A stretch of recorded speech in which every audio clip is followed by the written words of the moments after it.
Hey, fan of the Monday Movie Club. Just Never the gets one. old. Yeah. I think his name is Jack. No, And if you watched us this far during today's video, this week Amy picked The Black Hole from 1979, which is number 4,366 on the Franken list. Right, it's out of the 5,000s. That's a plus. Okay, I'm Frank Gaffney. With us, jolly old educated liberal for every stir, Joel Fenster. Good morning. Good morning. He got his hairs cut. I did. Mark Wotzitz-Gartner, no picture. Mark sorry. Goldfuck, no cringer. And Annie King back in the kitchen where she belongs. Look a little tired this morning, Annie King. Yeah. Okay. This movie would do that to you. Hey, Amy, Considering how long it takes to get through. Yeah. why the black hole? It's a movie from my childhood. You know, I like to do that. Came out when I was 13. And it's also partly for Joel because I know he's my raging nerd and I love my nerds. So I knew he would appreciate this movie. Raging. And just, I just for the record, as much as I love this movie, I would never have subjected you people. you've suggested us to a fuckload worse. I know. Well, I don't know about that. But anyway, Maybe not a fuckload, but as worse. Natasha said, if they like this movie more than Flash Gordon, they're all idiots. Oh, that's funny. Amy, look up what we did for Flash Gordon Oh, you trashed it. so I could trash myself accordingly. And I have no memory of seeing it. I just have a huge memory of it being out. So I wondered if I ever saw it. Yeah, it was quite marketed for sure. Yeah. I mean, I don't think I saw it in 1979. Okay. And I wish I hadn't seen it in 2026. Okay.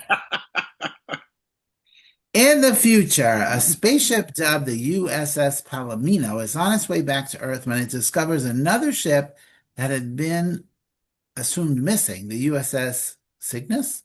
Okay. Yvette Mimieux, a scientist aboard the Palomino, learns that it's the same ship upon which her father had served as a crew member. Oh. Okay. Yeah, this movie, good Lord, guilty pleasure, obviously, cult classic for some people, right, Joel? Oh, yeah. It's not unwatchable, but at the same time, there's cheesy dialogue, a weak script, and some scientific ridiculousness. I'm like, what?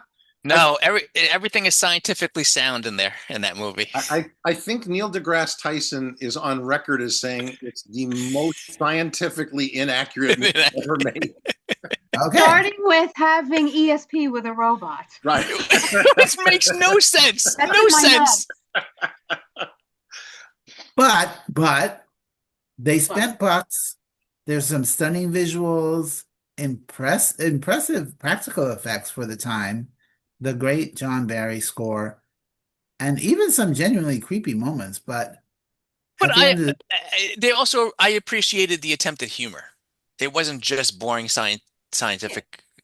There was an attempt. Yeah. At the end of the day, it's Disney's very weak attempt to compete with Star Wars, which was all the rage at the time. Okay. And then the movie starts, observations while watching. The movie starts, and God love Disney for letting it play, the overture that played in the theaters. Oh my God. And all 12 people who are watching it on Disney Plus are thinking, my TV isn't working, there's no picture. Because that went on for a good minute at least. Yes. No, it's unfortunate. No, 2.5 minutes. I timed it.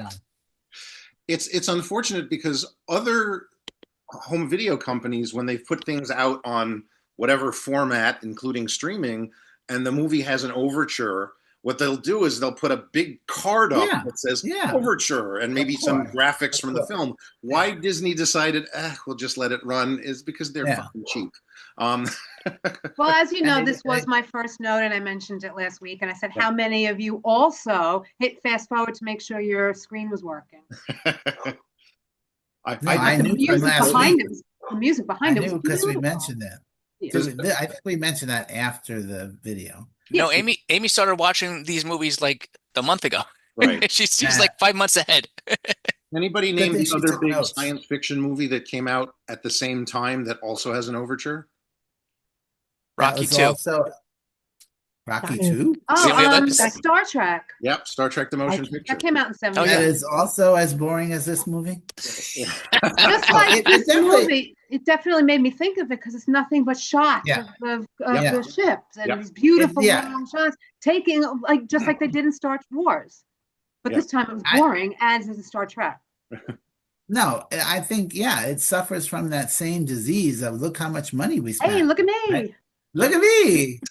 So, as beautiful as it was, we didn't need all that.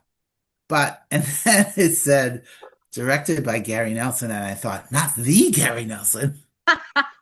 Hey, he directed Freaky Friday, so Oh, how funny! Oh, look. Which But we're we- going to see this year. yes. Didn't we Oh, already see so- that? No, that was the So Parent that- Trap. Parents. That- Same That's the movie in my other head. Disney Okay, movie yeah. with kids that got remade several Thank times. you, Joel. Yep, that is exactly what I was thinking. Okay, so hopefully over the next year or so, we'll see the entire Gary Nelson oeuvre. Okay. I'm gonna stop talking. I have a bunch of notes, but again, I'll just come back to them if nobody mentions what I'm saying. Okay. What? Sorry, she's screaming. That's what I heard. Okay. This one gets 2.5 stars for me. I missed it back. Basketball? I missed it in 79. It was never on my radar. Don't really care that I saw it now, but again, it wasn't horrible. It took almost an hour to even get going. I'm like, good Lord, man. And it's All only right. like what, a 90-minute movie? Yeah. Yeah. An hour and 30 minutes. All right. All right. So I that's me, and I will interject as people make their notes. I feel guilty every week because then everybody wrote notes and they're like, oh yeah, I wrote that. Yeah, I wrote that. Yeah, I wrote that. I'm like, all right, so now let me know what you wrote. Who wants to go first? I didn't Okay. write notes, so I should not go first. How about I go first to put things in perspective and context for everybody else? Perfect. Oh my gosh, do we need that? Yes. Yes, you do. I think you do. The article was very long Yes. that you sent us.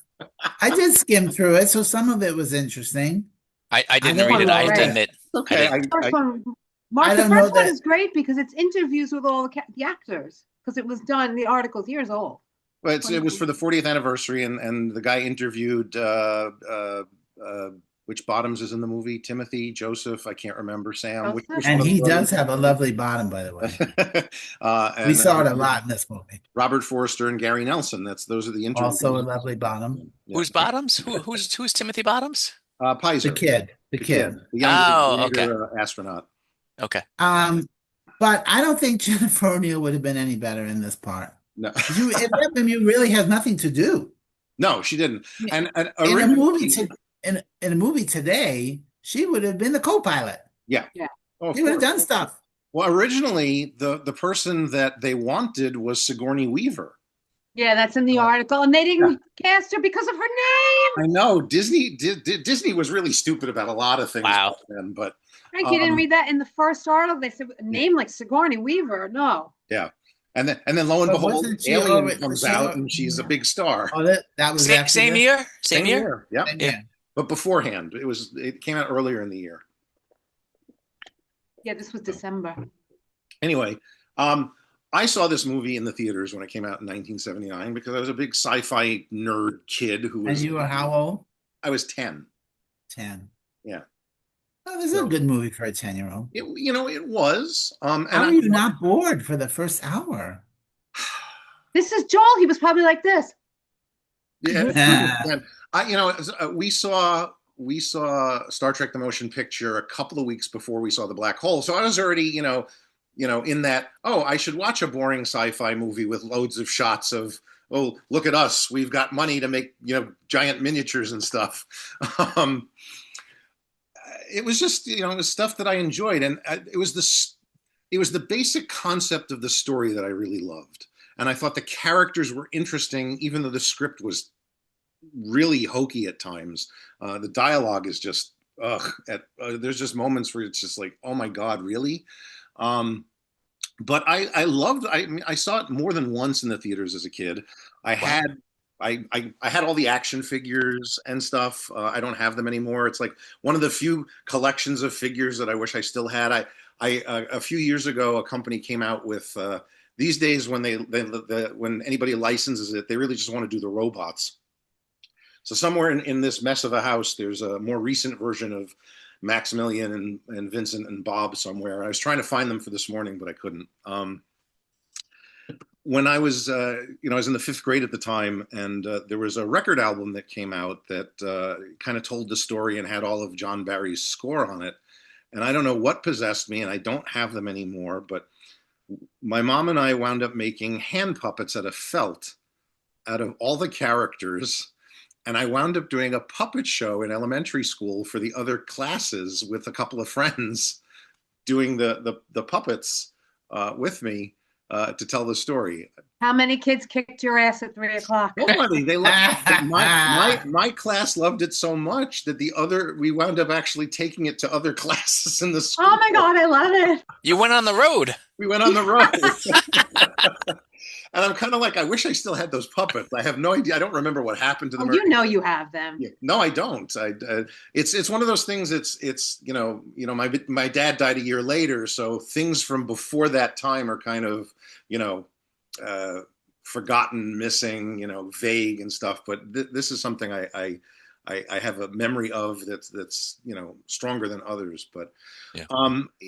It's. Disney was in flux at the time. They were trying to figure out how to compete in the market. Obviously, Star Wars changed everything for everybody. This was a project that actually started before Star Wars came out as a disaster film in space, because they were trying to capitalize on the 70s disaster craze. But by the time they actually got into production, that was over with. So they were shifting gears to a Star Wars clone of sorts. And it's very much it's a weird combination of things, because it's Disney's first PG movie, and they added hells and dams to get that PG rating. But yet at the same time, it's like the death of Anthony Perkins' character, spoiler alert, is that there should have been blood, guts, and gore all over the place. Yeah. And it is I'm sorry. For me, Anthony Perkins was never a good actor. He's not any better here. But he is so good looking. Oh my God. He's beautiful. Oh, I love him. All right. Anyway, it's like it's too clean of a death. He's gored by the robots, and that was scary as a kid. But as I got older, I was like, wait a minute, there should be blood. Maximilian's arm comes back out and it's clean. There's nothing there. Yeah. Right. But it's this weird. It's stuck in this weird spot of, hey, we're a Disney film, and that's obvious because there's no blood, there's no guts, there's no gore. We've got cute robots. And yet at the same time, we've got the robots crack me up because, they're trying to be a serious movie and their eyes were right out of Toontown. The eyes, the googly eyes, yeah. Oh my gosh. And the one who I renamed Cletus because he was like Slim Pickens. Oh, Bob. Slim Pickens, yeah. Oh, from Arkansas. Oh my God, he's adorable. Yeah. Yeah. But But Joel, they spent like $20 million. This was the most Yeah. expensive Disney movie up to that time. Yes, it was, because they were looking to compete with Star Wars, and that just wasn't going to happen at the end of the day. Because what this winds up being at the end of the day is it's really, I jokingly call it 22,001 leagues in outer space. Because it's 20,000 leagues under the sea with a little bit of 2001 in spots. And then it's just this weird film, I still enjoy it. When we watched it the other night, the Yellens were with us. I made them watch it because I wanted to see someone else's response to it who hadn't seen the film. Dave was confused. He tends to be confused. But Sue was like, I didn't hate that. It was goofy fun. I was like, at the end of the day, it's boring in spots, but it's goofy fun. I didn't hate it. Yeah. No, I didn't hate it. It's got a wonderful cast, but at the same time, they're kind of like, they're Yeah. not really used well, you know. But you knew Maximilian Schell was evil from the beginning because he didn't tweeze his eyebrows. They were like, "Oink." It was that. It wasn't the fact he didn't crease his eyebrows, his hair was all messed up. Hair was like a bushy mane, like a beard, lion.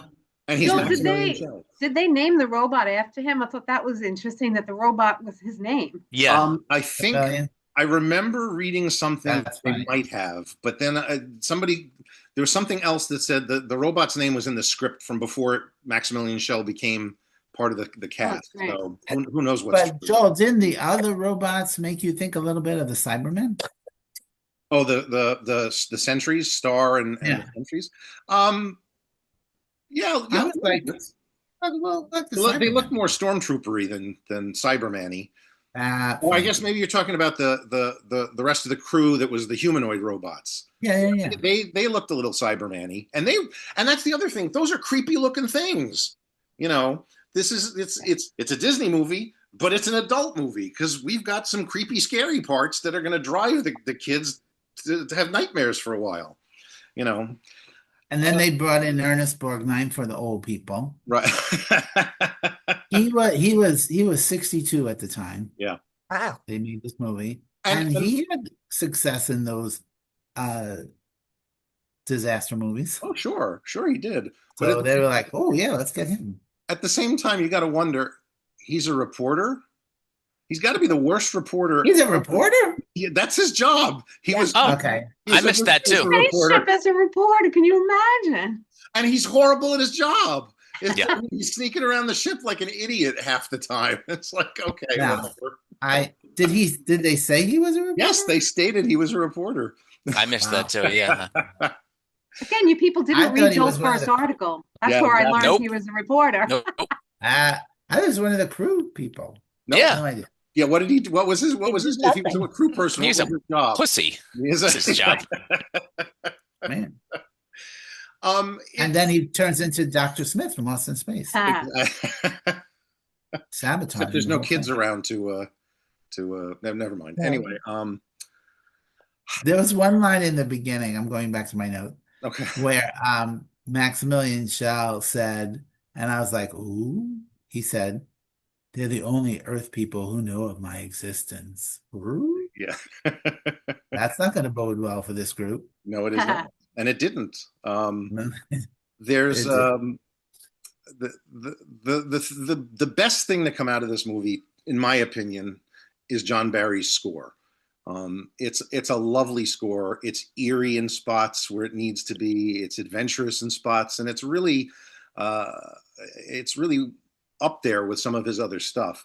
And I do think that too, Joel, but I think at times it overstated the moment of the film. I won't disagree Like, with that. I think it needed to, because a little much. the rest of the film was the same thing. So, Right. and you know, I mean, it was nominated for 2 Academy Awards. It was nominated for Best Cinematography and Best Visual Effects.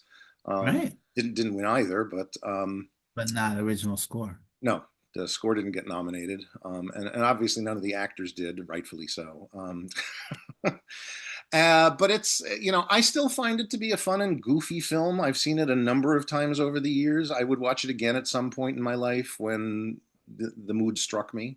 I'm going to give it a very solid 2.75. The nostalgia factor wants me to push it to 3, but it'd be a very soft 3. So I'm going to stick with the 2.75. we preferred hard 2.75. Going back to Yvette Mimieux, she really didn't have that much to do. Sigourney Weaver would have been wasted here. But every line she spoke seemed like it was overdubbed. Like they read. Well, actually, I noticed that with the entire movie. Yeah. Every single person. Oh, really? It's horrible. Yeah, all the Yeah, dialogue exactly. had to be relooped by every actor in the film. Yeah. Oh Terrible. my goodness. Why is that, Joel? I don't remember the reasoning, but it was some, you know, it was very common during the 70s to do things like that because, Yeah. you know, so, I just watched the 400 Blows, and it said that they dubbed everything because it was just cheaper to just film it without worrying about the the sound. ambient noise. Yeah. And then they just dubbed the whole movie. The other thing was when Sigourney Weaver would never have put up with when she was sitting at the table and Maximilian Schell said, "Continue with your meal, gentlemen." I'm Gentlemen, like, yeah. she's sitting right there. He's not a I didn't catch that. gentleman. It's funny Oh, that, yeah. you know, I've seen the movie a number of times. That line of dialogue really stood out to me this time. I was Yeah. I'm like, he's in the room. there's a girl right there. I just want to mention one more thing. There's one shot in this movie that I've always loved. I know it's like scientifically impossible and ridiculous, but the scene where the meteor is rolling through the middle of the ship and they're running across the bridge in front of it. Yeah. It's a gorgeous shot. And I love that image, but it's ridiculous at the same time. So, and I think that sums up the movie, you know. Yeah. Like them playing Space Invaders off with the open window and Right. the robots. Ridiculous. Mark, do you think it was ridiculous? I thought parts of it was certainly ridiculous, but I will say that I loved starting this movie by staring at a black screen for a full 2.5 minutes. I actually wrote, Mark, I realized 2 minutes and 20 seconds. I wrote. Yeah. But luckily, my ESP told me things would get better from there. Of course, Your ESP with the TV. Yes. yeah, my ESPN. Of course, Vincent and old Bob were adorable. The special effects are forgiven for the time. I thought it was fine. And thanks to this movie, I've learned that we can easily withstand the utter vacuum of space. There's absolutely no fear of freezing to death or suffocating. So now I'm looking forward to my next space flight, which I've just booked for March. Go Space Force. I thought it was funny that the last shot of the movie looked like an eclipse of the sun, which is a theme for the TV show Heroes that Robert Forster was also on. So I thought that was a fun little bit. Anyway, I didn't love it. I didn't hate it. It's 2.75 stars for me too. I did think that parts of it, like the robots literally shooting at meteors, I don't know. It was so bizarre and so scientifically unsound that it was laughable. But I did appreciate some of the dialogue. I appreciated the actors. Yeah, 2.75. Just a quick It's a soft 2.75, unlike Joel's hard. Right. 2.75. There's always a difference between you and I with soft and hard. So anyway, just to interject for a second, I believe it was either the novelization of the film or the comic book adaptation. They actually explained that the Cygnus had a field around it. Oh. So when the ship opened up, the pressures of space weren't as great because the field was still around it. So, you know, still scientifically ridiculous and inaccurate, but at least there's an explanation. Yeah. Okay, good. So the scientists that were like hanging out outside, they were especially Maximilian Schell at the end, just floating in space, blown up, and still alive. Yeah. We're gonna have to Annie, talk do you about have at some point. Annie, hopefully you have a force field around you as well. Yes. Pretty. Yeah. No, my first time seeing it, I don't even remember it coming out. So it was definitely, we were like, what's going on with this black screen? And Danny had to keep going forward. I was like, no, just let it play. Just let it play. We discussed it last week. Let it play. Right. Yeah. That's why I had no problem. I'm like, yeah. Here we go. Yeah. He did say it was a great score. He thought the score was great. I just thought, like, as soon as I saw it, I was like, oh, this is a Star Wars wannabe. It's like, that's what they're trying for. And then old Bob. It could have used a few lightsaber battles for my taste. Yeah. Something. It was old Bob just seemed like Oscar the Grouch to me. Came right out of Sesame Street, Yes, but Oscar the Grouch from the South. Yes. Yeah. Yes. Love the accent. That was really cute. Yeah. It was so cute how they were like, let's make them look like R2-D2, but not too much. Yes. Let's put googly eyes on them. Yeah. So cute. Make them look like garbage cans. Yeah. Oh, Joel found a robot. Oh, that's great. So what was Now that's cute. He doesn't look like a garbage can. Well, Vincent didn't too much. It was Bob that was fucked up. He literally was fucked up. Yeah. So what's with the eyes on Maximilian after the spaceship blew up and it looked like it was real eyes? Did you catch that? No, he sucked Maximilian Schell into him.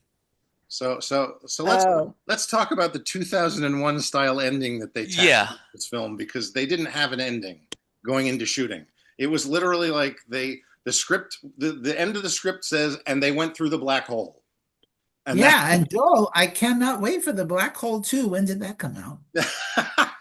it didn't. However, the Bigger company, and blacker. the bigger and blacker, the company that published the comic book adaptation, they did the movie in 2 issues, and then the next 2 issues, because there were only 4, were a continuation of See? what happened on the other side of the black hole. I never read them. Maybe I never you had could them. resurrect your puppets and Yeah, act it out. right. The sequel.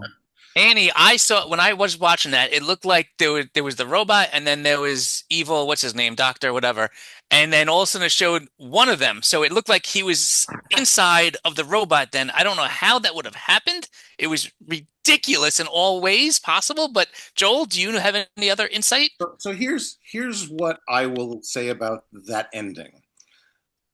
I think when they realized they had no ending, they're like, well, if we do something like 2001, people will come back and watch the movie High and they'll figure it out, because that's what they did with 2001. So let's do something like that. In my opinion, what you're watching is it's a fever dream of the crew as they're going through the black hole. What they're seeing is, if you're bad, you go to hell, because what's happening is Maximilian's on top of the mountain, is all fire, there's brimstone, and then he and Dr. Reinhardt have sex, and then Reinhardt's inside Maximilian, so that's why you see his eyes, and all the humanoid crew members are down in the rocks, and there's fire and stuff. That's hell. Yeah. And then we see an angel guiding the ship through to heaven, to the other side of the black hole, because they were all good. Well, Yeah. Joel, you just answered one of my notes. Okay. I wrote Maximilian and Reinhardt survive. What? No, it's a fever dream. They don't survive. Okay, I didn't catch that either. Yeah. Yes, did catch the angel and the whole heaven and hell thing. Yeah. Otherwise, no, I don't take notes. I just watch, and I didn't.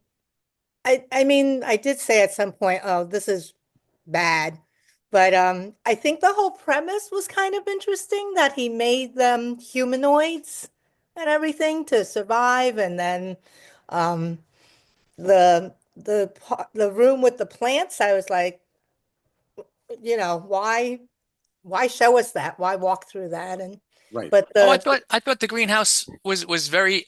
I mean, they did it in The Martian 30 years later, 40 years later, whatever. So I thought that was pretty advanced for the time. Yeah, I just didn't get how it really made any difference in the movie. Well, except for him saying that he could grow stuff to live on. But it showed that he was lying, because he said it was only enough for one person. But meanwhile, he had 20 other humans on board that he was lying about. That's what I got out of it. Yeah. But he's growing that much food, because even though they're partially robotic at this point, they still need to eat. Yeah. That's what I always got out of it. So he was growing enough. Yeah, because they're humans that are part robot are cyborgs. Yes. I did like the funeral part. I thought that was interesting when they show the funeral part of the humanoid. Because then you were like, yeah, exactly what he said. Why are they having a funeral for a robot? And they went into that actually in the movie. But okay, we're pressed for time. 2.5 for me. Just one quick thing before Amy starts. There is enough in the script that with a couple of more drafts, they could have gotten to something really, really good, because Disney keeps announcing a remake of it.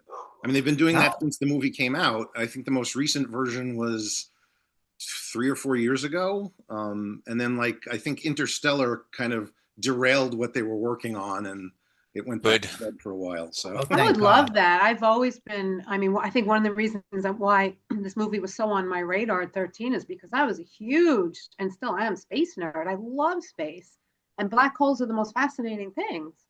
So I would love a good movie. So on that note, make sure to read Project Hail Mary before the movie comes out. Okay. The book was fabulous. Is it a novel? Yes. By the same author as The Martian, Andy Weir.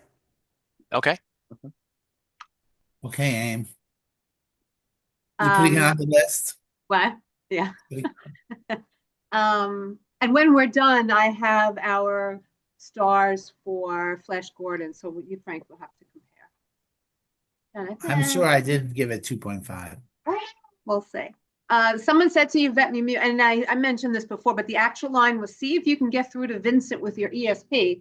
I thought, okay, ESP must stand for some kind of rocket ship thing. Yeah, no. I was shocked. This 90-minute movie is taking me hours to get through.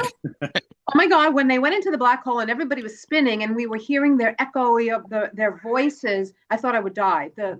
Oh, and then it got worse when they went into the fiery pits of hell. It's all so dragged out. Everything is just so dragged out. You're not hearing it? We don't hear it. Dear God, did they just come out the other end of the black hole? What? And wait, are they going towards the portal of heaven? I didn't know what the fuck was going on. So, but that's all I Neither wrote. did they. That's all you wrote. That's all I wrote. What about the first hour and a half of the movie? You covered some stuff. You all, I mean. And the only thing, for some reason, I love and have always loved Bob Forster. I don't know why. I could watch him do anything. I love him. So What did you think of Jackie Brown? I forget. Did you love that? Because that was Joel's movie, Quentin Tarantino. He was the main guy in that. I think I liked it a lot. Well, look when we're done on my list. You gotta look it up. If Yeah. you like Bob Forster a lot, I'm going to recommend something to you. Apple TV did a 4 or 5 episode remake of Steven Spielberg's Amazing Stories. Ooh. And it didn't get very far because, honestly, if you're going to call something Amazing Stories, they had better be. And most of them weren't. But the last episode has him in it, and it's the best episode of that series. And say again, Joel, where is this on? Apple TV Plus. And I don't need to watch the other episodes. No, right? it's like the Twilight Zone. You know, it's Okay. individual episodes. Okay, I'll watch it. Thank you. So I'm going to give it 2.25 stars. It's just not my kind of movie, as much as I love space. Are you going to That's tell all. us the Flash Gordon? Oh, you want to know now? Sure. Are we going to do it after? You know, we don't want to keep our one fan in suspense. Well, That's true. they left when I was talking. Yeah, I was gonna say they left 10 minutes ago. Yeah. Okay, how many stars did Joel give this? It was a hard 2.75, right? Yeah. He gave Flash Gordon 2.5. Oh, you like Oh, it no, better that than was you. I'm sorry, that was you. What did you give this one? 2.5. Same. Joel gave Flash Gordon 3. Yes, that makes sense. Amy gave Flash Gordon 1.5. And Mark and Annie both gave it. So Mark, Annie, and Frank all gave Flash Gordon 2.5. Joel 3, me 1.5. All right. How funny. And what was the All other right, one? well, Jackie Brown. Jackie Yeah. Brown. For Bob Forrest, I wouldn't even call him Bob. It's Robert. I gave that one 3.5 stars. Yeah, Great it's a movie. good one. Yeah, it is. All right, It is. so The Black Hole is on Disney Plus. If we've enticed you to watch it, you should. I don't think we've enticed anyone to watch it. But don't forget the first 2.5 minutes. There's a black screen with It's music. black. Did you, Puts you in the mood. you haven't lost a picture. Next week, Joel picked Fantastic Planet with like a little scientific thing. Is this a theme? Yeah. This is on HBO Max to watch it there. That's it. I'm Frank Gaffney. Go watch a movie. And also with you.